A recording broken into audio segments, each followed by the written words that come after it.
بہرام اوشان کے بتائے ہوئے طریقے سے بارودی سرنگوں کا جال توڑنے میں کامیاب ہو کر آزاد ہو چکا تھا اور وہ دونوں ان دنوں صدر شیتائی کے محل میں مقیم تھے۔ شہزاد اپنی آزاد طبیعت کے باعث ہوٹل ہی میں مقیم تھا۔ فرش سے اٹھتے ہوئے اچانک اس کی نگاہ کھڑکی سے باہر ایک سائے پر جم گئی۔ یہ سایہ ایک کھڑکی کے شیشے پر لہرا رہا تھا اور کھڑکی بند تھی۔ وہ آہستہ آہستہ اپنے کمرے کی کھڑکی میں جا کھڑا ہوا۔ آتے ہوئے اس نے روشنی بجھا دی تھی۔ جس کھڑکی پر اس نے ایک پراسرار سایہ لہراتے دیکھا تھا وہ ہوٹل کے پہلو میں واقع ایک عمارت کی 10ویں منزل کی کھڑکی تھی۔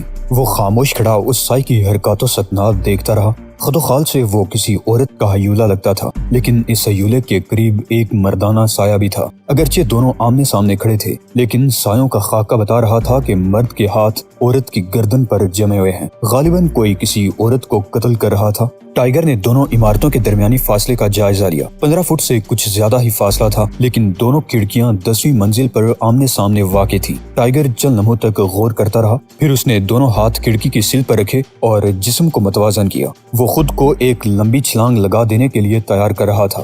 صرف ایک ساتھ کے لیے اس نے سامنے والی کھڑکی کی سردل کا جائزہ لیا، پھر اس کا جسم خفیف سا اچھلا اور وہ تیرتا ہوا دونوں عمارتوں کا درمیانی فاصلہ طے کرنے لگا۔ نیچے سڑک پر اکا دکا گاڑیاں آ جا رہی تھی، لیکن شہزاد کو یقین تھا کہ اس وقت کوئی بھی اوپر نہیں دیکھ رہا ہوگا۔ اس کے دونوں ہاتھ جیسے ہی سامنے والی کھڑکی کی سردل پر پہنچے، اس نے اسے تھام لیا۔ دونوں ہاتھوں پر جسم کو روک کر وہ آہستہ آہستہ اپنی ٹانگوں کو طے کر کے ہاتھوں کے درمیان لے آیا اور پھر بیٹھ گیا۔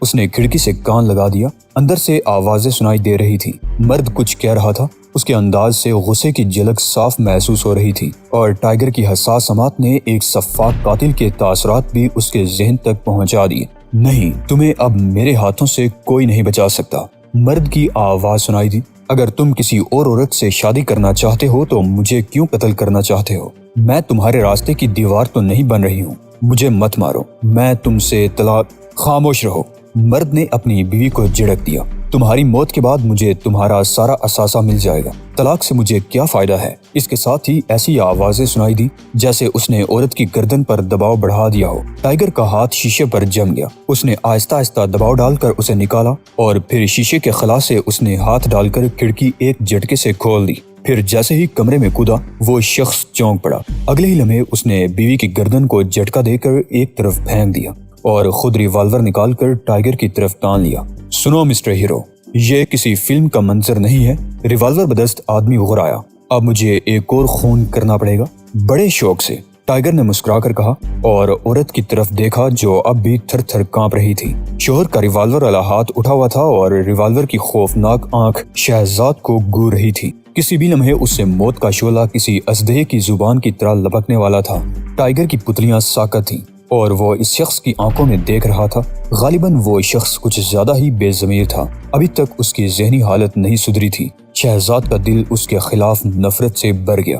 اگر تم اب بھی اپنی بیوی سے معافی مانگ لو تو میں تمہیں معاف کر سکتا ہوں، ٹائیگر نے سرسراتی ہوئی آواز میں کہا۔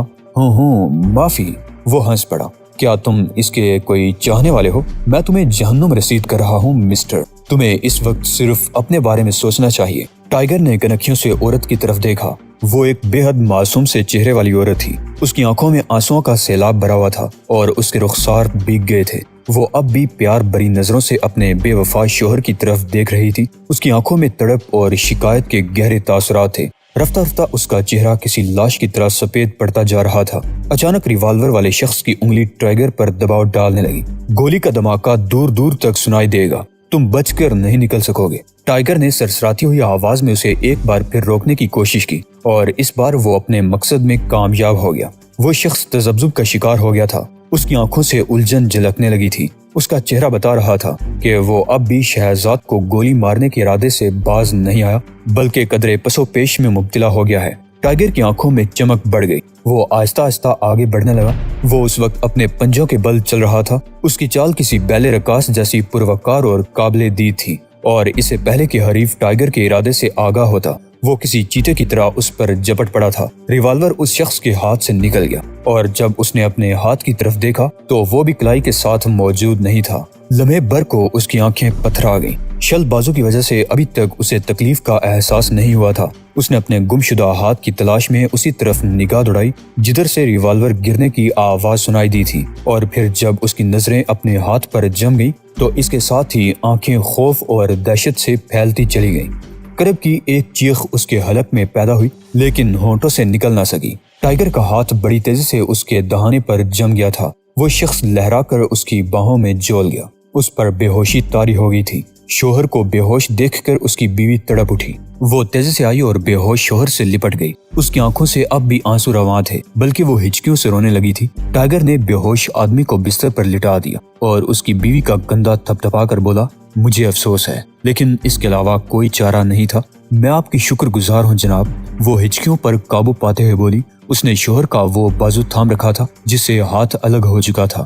آپ نے میری جان بچائی ہے، لیکن یہ جافلو کا ہاتھ شاید اب یہ زندگی بھر تمہارا وفادار رہے، ٹائیگر نے کہا اور دروازے کی طرف بڑھ گیا۔ اس نے دروازہ کھولا اور پلٹ کر دیکھا۔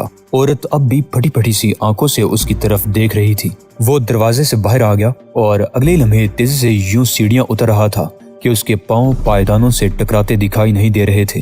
زاک نے ایک ٹیکسی پکڑی اور لائف لائن لیبارٹریز کی طرف روانہ ہو گیا۔ وہ بے حد خوش تھا، لیکن اس کی دھڑکنوں میں ایک عجیب سی بے چینی رچی ہوئی تھی۔ وہ اس بے چینی کا مفہوم اور اس کی وجہ سمجھنے سے قاصر تھا۔ مشرقی علاقے میں واقع اس بری سی عمارت کے سامنے وہ ٹیکسی سے اترا تو دھڑکنیں بڑی حد تک معمول پر آ چکی تھیں۔ لائف لائن لیبارٹریز کی صرف ایک کھڑکی میں ہلکی سی روشنی دکھائی دے رہی تھی۔ وہ ٹیکسی ڈرائیور کو کرایہ ادا کر کے ٹہلتا ہوا عمارت کے سامنے سے گزر گیا۔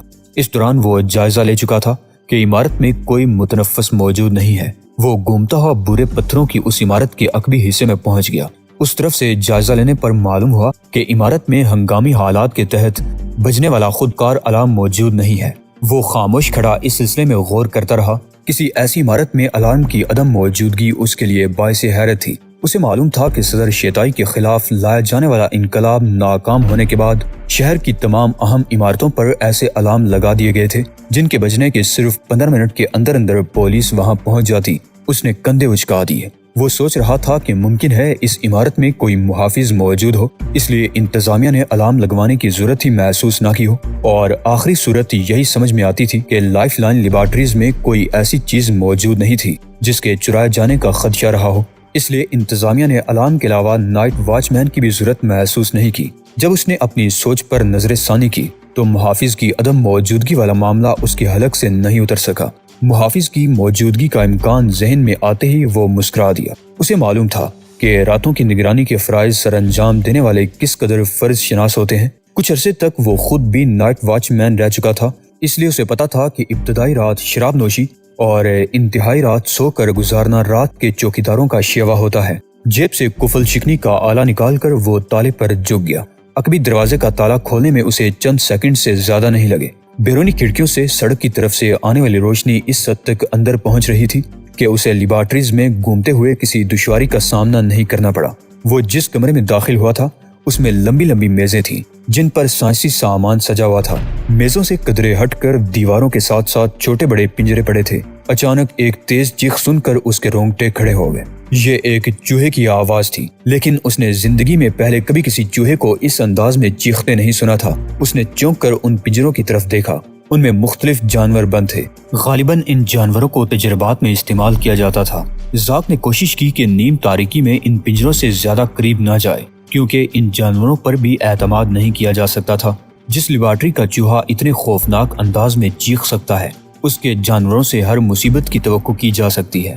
وہ آہستہ آہستہ عمارت کے اس حصے کی طرف بڑھنے لگا جو سڑک کی جانب واقع تھی۔ راہداری سے گزر کر جیسے ہی وہ اس کمرے کے قریب پہنچا جس میں روشنی ہو رہی تھی تو وہ رک گیا۔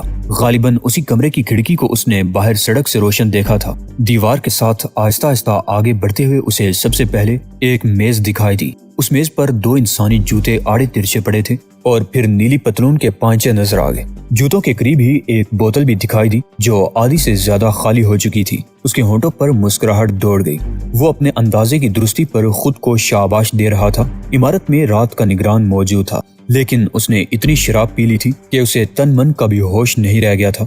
یہ بات وہ اس کے ان پیروں کو دیکھ کر آسانی سے محسوس کر سکتا تھا جنہیں نگران نے میز پر رکھا ہوا تھا۔ واپس راہداری میں آ کر اس نے پہلے کمرے کی کھڑکیوں کے شیڈ گرا کر روشنی کر دی۔ اب باہر سے روشنی کا پتہ نہیں چل سکتا تھا اور نگران کے لیے اپنے کمرے سے براہ راست اس کمرے کی طرف دیکھنا ممکن نہیں تھا۔ زاک نے سوچا کہ اگر اس نے نگران کی خفیف سی بھی آہٹ سنی تو آسانی سے فوراً ہی روشنی بجھا سکتا ہے۔ لیبارٹری کے کمرے میں روشنی کر کے اس نے ادھر ادھر دیکھا تو حیران رہ گیا۔ یہ جگہ کسی چڑیا گھر سے کم نہیں تھی۔ دیواروں کے ساتھ ساتھ جتنے بھی پنجرے رکھے ہوئے تھے ان سب میں جانور موجود تھے۔ چوہے، بلیاں، بندر، چھپکلیاں اور ایسے ہی ان گنت جانوروں سے پنجرے بھرے ہوئے تھے۔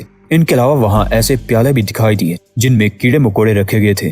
گوپر نے انہیں ان جانوروں اور کیڑے مکوڑوں کے بارے میں تفصیل سے بتا دیا تھا، لیکن وہ روشنی کر کے انہیں خود اپنی آنکھوں سے دیکھنا چاہتا تھا۔ اس کی شکی طبیعت کی اسی طرح تسکین ممکن تھی۔ اس کی گھومتی ہوئی نگاہ ایک ایسے شوکیس پر جم گئی جس کے شیشے پر سیاہ رنگ کیا گیا تھا۔ اس شوکیس کے سامنے شیشے میں ایک آئی پیس لگا ہوا تھا جس سے جھانک کر اندر موجود اشیاء دیکھی جا سکتی تھی۔ زاک اس شوکیس کے سامنے جا کھڑا ہوا اور پھر اس نے جھک کر آئی پیس سے اپنی ایک آنکھ لگا دی۔ اندر ایک فش ٹینک بنا ہوا تھا جس میں اسے 2 سفید چوہے نظر آئے۔ یہ چوہے بے قراری کے عالم میں ادھر سے ادھر دوڑتے پھر رہے تھے۔ زاک نے جو بلب روشن کیا تھا وہ اس شوکیس کے بالکل اوپر تھا۔ اس کی تیز روشنی میں یہ چوہے صاف دکھائی دے رہے تھے اور غالباً ان چوہوں کی بھاگ دوڑ کا باعث بھی یہ روشنی ہی تھی۔ وہ کانپ گیا۔ گوپر نے اسے جو کچھ بھی بتایا تھا اگر وہ سب کچھ درست تھا تو اس نے فوراً ہی یہ خیال ذہن سے جھٹک دیا اور سوئچ آف کر کے کمرے میں اندھیرا کر دیا۔ راہداری میں اب بھی سامنے والے کمرے سے اتنی روشنی آ رہی تھی کہ وہ شوکیس میں موجود چوہوں کا جائزہ لے سکتا تھا۔ اس کی آنکھ ایک بار پھر آئی پیس سے لگ گئی۔ روشنی بجھتے ہی اس نے دیکھا کہ دونوں سفید چوہے شوکیس کے ایک کونے میں دبک گئے ہیں، لیکن وہ چیخ رہے تھے اور ان کے بدن پر کپکپی سی تاری محسوس ہوتی تھی۔ اسے حیرت ہوئی کہ چوہے تاریکی میں خوفزدہ بھی ہو سکتے ہیں۔ یہ بات اسے گوپر نے بتائی تھی، لیکن اسے یقین نہیں آیا تھا اور اب وہ اپنی آنکھوں سے دیکھ رہا تھا کہ سفید چوہے تاریکی کے باعث خوفزدہ ہو کر کانپ رہے تھے اور ان کے حلق سے عجیب عجیب آوازیں بھی نکل رہی تھی۔ ہاں مسٹر زاک، یہ چوہے تاریکی سے خوفزدہ ہیں۔ عقب سے ایک آواز سنائی دی اور وہ بری طرح اچھل پڑا۔ اس کے ساتھ ہی کمرہ روشنی میں نہا گیا۔ اس نے تیزی سے پلٹ کر دیکھا۔ یکایک روشنی ہو جانے کی وجہ سے اس کی آنکھیں چندیا گئی تھی۔ وہ آواز کی طرف دیکھنے لگا۔ اس کمرے سے ملحق ایک دروازہ کھلا ہوا تھا اور اس کے فریم میں ایک عورت کسی قد آدم تصویر کی طرح ساکت کھڑی اسے گور رہی تھی۔ زاک نے اپنی پوری زندگی میں اتنی حسین عورت نہیں دیکھی تھی۔ اس کے بال سرخ رنگ کے تھے اور روشنی میں لپکتے ہوئے شعلوں کی طرح لگ رہے تھے۔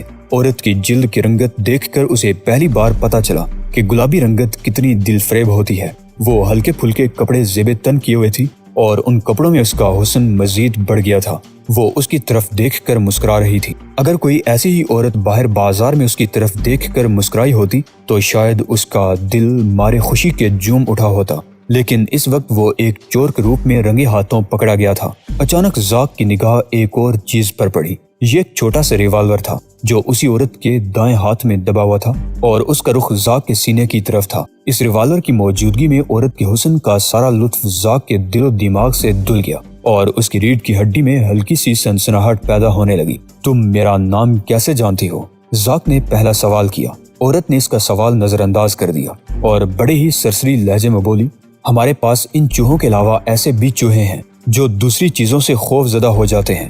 صرف چوہے ہی نہیں، دیگر جانور بھی ہیں جن کی خصلت ہمارے تجربات کی وجہ سے بدل چکی ہے۔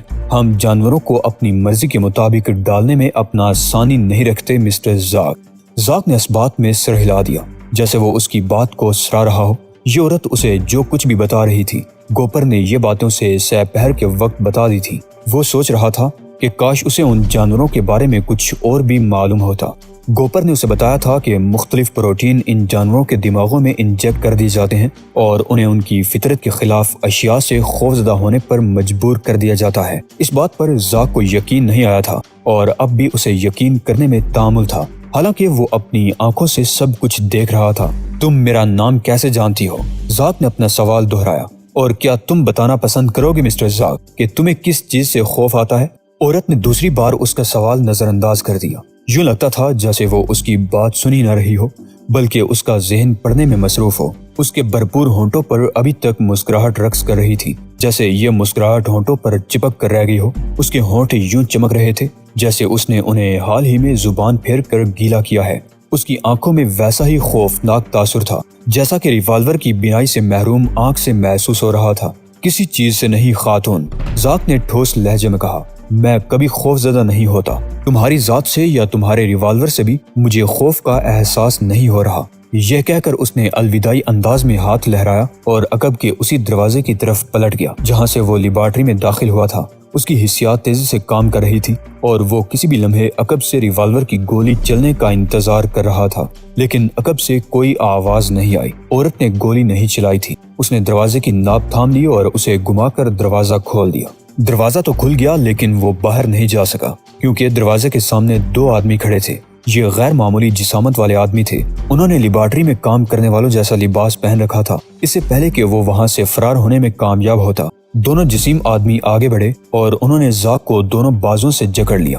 پھر انہوں نے اسے گھما کر اس حسینہ کے روبرو کر دیا۔ وہ اب بھی ریوالور والا ہاتھ زاک کی طرف اٹھائے ہوئے تھی اور اس کی مسکراہٹ میں بھی کسی تبدیلی کا احساس نہیں ہوتا تھا۔ وہی کھلی کھلی سی مسکراہٹ اس کے مرطوب لبوں سے چپکی ہوئی تھی۔ زاک اس کی آنکھوں میں دیکھنے لگا۔ وہ ایک مضبوط اور بڑے دل گردے والا آدمی تھا۔ اگرچہ اس وقت وہ گر چکا تھا لیکن اس کے انداز سے ذرا سی بھی گھبراہٹ ظاہر نہیں ہو رہی تھی، بلکہ یوں لگ رہا تھا جیسے وہ اس صورتحال سے لطف اندوز ہو رہا ہو۔ حسین عورت نے اپنا ریوالور اس بیگ میں ڈال دیا جسے اس نے لیبارٹری کی ایک میز پر رکھا ہوا تھا۔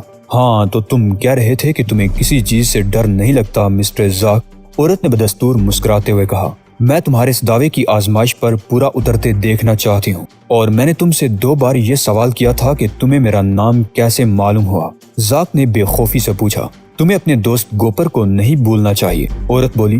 وہ اس سلسلے میں کچھ لاپرواہ ثابت ہوا ہے۔